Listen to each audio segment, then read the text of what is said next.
Hello and welcome back to this week's video. Quick rundown. Just finished university. I study history and humanities. So yes, I was an arts and social sciences student, and if you are one, keep watching. So if you want the bare minimum, if you want to be an above average student, this is the video for you. Because this is academic advice, I wanted to look into my dictionary and tell you guys what advice means in the dictionary. For disclaimer. Recommendation with regard to a course of action, formal notice, or communication.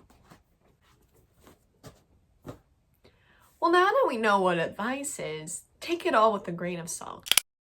4 topics I'm going to be talking with you guys today. Topic number 1 is how to organize. Topic number 2 is how to engage.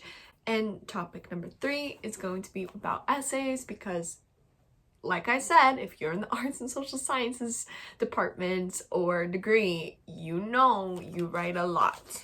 And unfortunately, it was up until my last semester that I finally figured out, lessons learned. This is the lessons learned academic advice video, all right? And topic number 4 is, and it's the most cliche, but it's one of the most important ones, how to wind down when studying and when you're in school. First advice when you are starting out in university or any other institution that gives you a diploma is use a planner. Now, I used an actual, a physical planner. That's something that I was in the habit of doing since I was growing up, so I just continued that. Inside that planner, and while this is a tedious process, writing out your to-do list from the beginning of the semester all the way until the end, literally in your planner, like in the first few weeks of school, really helps. And then that way you can give yourself time and kind of say, okay, first 2 chapters of X class, I'm gonna read on a Tuesday, or, work your way around. Don't let it be too rigid, your to-do list. Allow some flexibility. Next strategy that I used when it comes to organizing is actually using a whiteboard. Now, I have this one whiteboard that I bought at Walmart ages ago.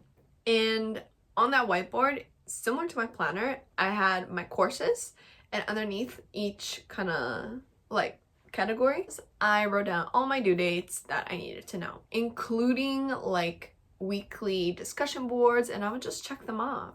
There's something so rewarding of just done. And it's like a personal accomplishment. I mean, you don't need to do this. This is kind of just a extra reminder. I'm the type of person that just needs so many reminders, and that's what kind of helped me perform better. Lastly, in the organize topic section, find a note app that you like. I used the OneNote app. I find it okay. I know there's a lot of issues about it, yada yada, but it was free. If it works, it works, right? And so yeah, on any note app that you have, if you have OneNote in particular, use the tabs. Color code your subjects. And most importantly, when you're in lecture and taking notes, listen attentively. And I know it's hard. It's so hard when it's that one professor who's talking so slowly and you just want to, leave.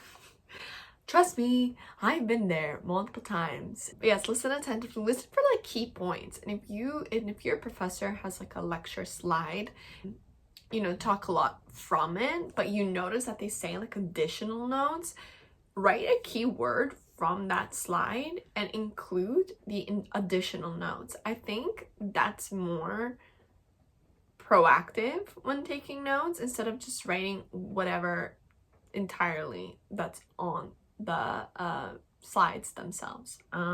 Sometimes it's not doable, and it's not really recommended to do that anyways, but we all like I've personally done that in the past too, so it's not like I can say like, oh, I've never done that. No, again, this is realistic. Okay, realistic.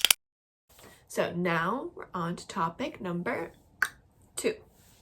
So how do you engage with your readings? How do you engage with your notes? Rewrite in your own words what you're reading. Like, what's the main point that you're reading? And rewrite it in your own way, like along the margins. And so I had an iPad for this, which would made it easier, a lot easier for me. So I would just take, you know, my pencil for the iPad and write it along, which was very helpful. A lesson that I learned from taking this recommendation was actually highlighting key words and sentences that support the thesis argument of the paper that you're reading. Yes. Again, this is something that I literally learned how to do properly in my final semester. Like, that's how long, like, I was in school for 5 years. 5 years. And that only clicked to me, like, it was like my frontal lobe developed, like, this year. Because I swear, everything that I learned, like, lesson learned, I learned it this year in my final year. How sad. Maybe I could have been a 4.0 student. Clearly not in my destiny, all right? But yeah, another advice when it comes to engagement that I want to discuss is participation. Now, this is something that I've always struggled with, especially in my early years of my education, because I hated talking in class. I hated talking. Like, I don't mind talking in person. Like, I'm a yapper. I'm a total yapper. If you've watched my previous videos, you've seen that I'm a yapper. So when it comes to participation, in my beginning years, professors didn't really say that they're looking for quality. I just thought they're looking for quantity. So I'd be like, oh, yeah, I can relate to this. My connection to this, blah, blah, blah. And I get it. It's like a gateway to kind of understand how these like participation, you know, tutorials or seminars work. I get it. But in the long run, it doesn't help you. It really doesn't. So one of the advice that I got from my professors when I had asked, how can I improve? They said, engage with the readings. And this is also hard in itself, because when they say engage with the readings, they want you to create an argument on the spot.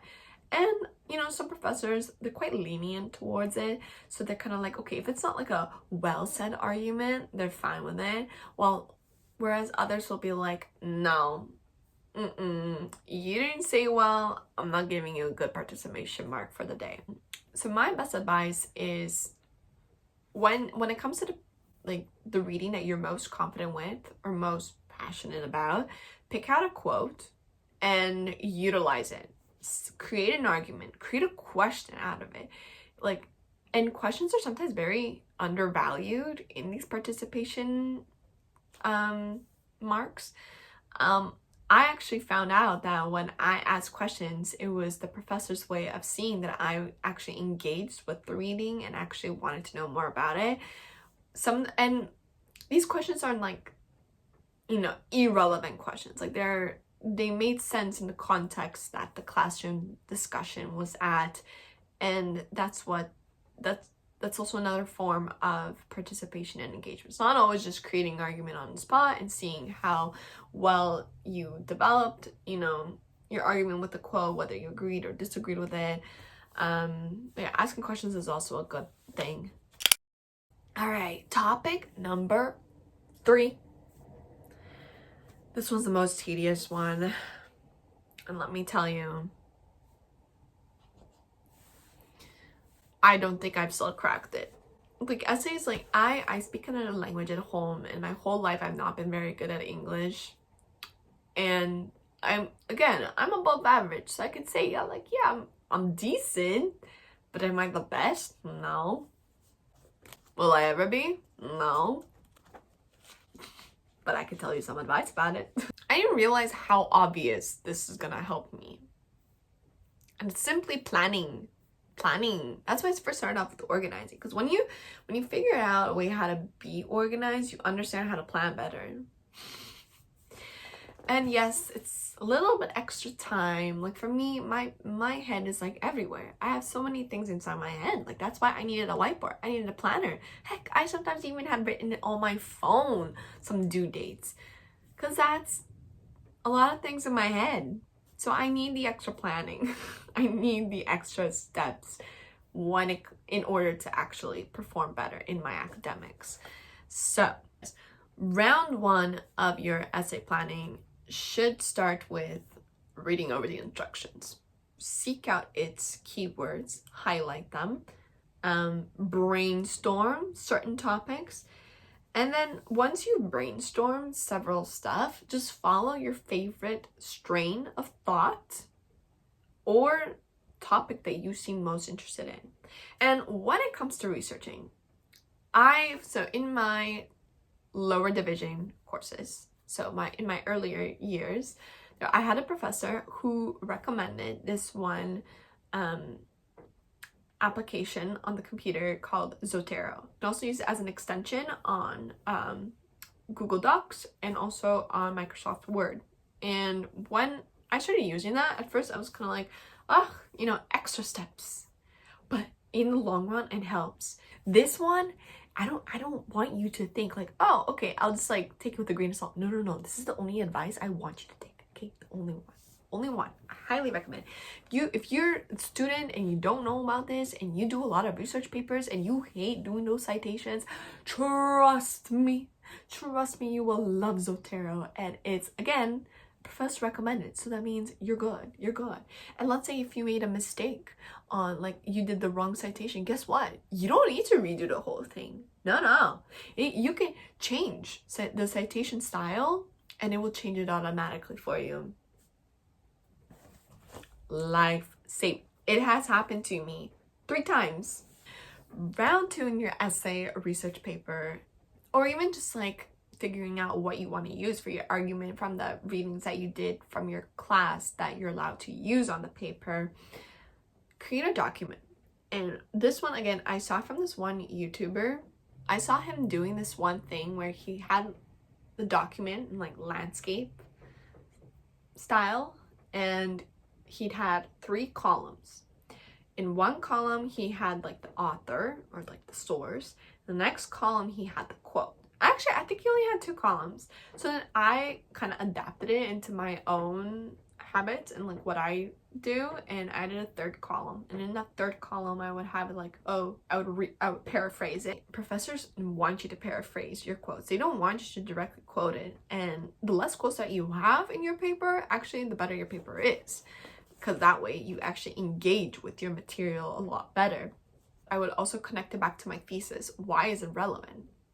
It's kind of like a mini so what? Why should you be reading this? Why should you even be writing this paper? And it really helps, as you're writing your essay, because ultimately you can just copy and paste it. Copy and paste it and cite it. That's all. And if it's multiple sources, even better.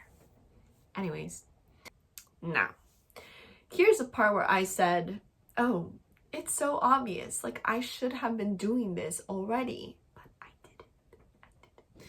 So yeah, when you plan your essay in this round, then actually write your whole entire introductory paragraph in point form. I found that it really helps. And just to kind of get your thoughts out. So it's kind of indirect brainstorming, but you're actually trying to form an introductory paragraph.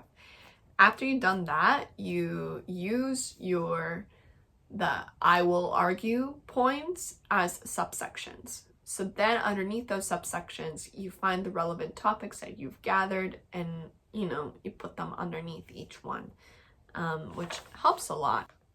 So, when writing your essay, Zotero, remember. Now, after you've written your essay, how do you edit? Now, editing for me has always been like a troublesome process because, again, I speak another language. So in my head, something that might sound correct to me is actually not correct. And I literally had a professor call me out on this during one of my office hours. He said to me, Mattea, do you speak another language at home? And I said, yeah, I do. And he said, I think that's one of your problems. Because when you speak other languages, what might sound correct in probably that language, when you translated that into like English, it doesn't always sound, it's not grammatically right, but to me it did. Anyways, I started to think, okay, how can I actually start noticing these awkward sentences? Because when I read it out loud, I don't understand it. Like I don't hear it. So then I used to actually read aloud option on the document. And let me tell you, like that actually did help a lot. So yeah, that is all the advice I give you for essays. Now, topic number 4. How to wind down. Allow yourself to wind down. I think this is, again, like I said earlier, it's the most cliche advice of them all, but you know, you always need to hear that, or otherwise you won't be doing that. And I've been guilty of actually not winding down, working until midnight, stressing myself out, unable to sleep, all because I did not allow myself to wind down. And when I mean wind down, like get off of that computer. Like when I was at home, the days that I was at home, I'd be working from 9 a.m. to 10 p.m. like the whole day. Obviously, I took breaks, but that's very tedious. Like it's not even a 9-to-5 job. Like you're working overtime, babes. You're working overtime. Let's try to fix that situation. Organize your day better. Allow yourself flexibility, which will then allow yourself, get in there, to wind down. But yeah, that is all for my advice. Don't allow yourself to enjoy your university. So just do what you love. And who knows where that might get you. If you have the right ambition, if you have the right motivation, you can do it. If you're watching this video, I know you can do it, all right? I know you can. If you like this content, please give it a thumbs up. I would very much appreciate it, just so I know, hey, maybe this is something that I can also continue in the future. So, I hope you have or had a beautiful day whenever you're watching this video. All right.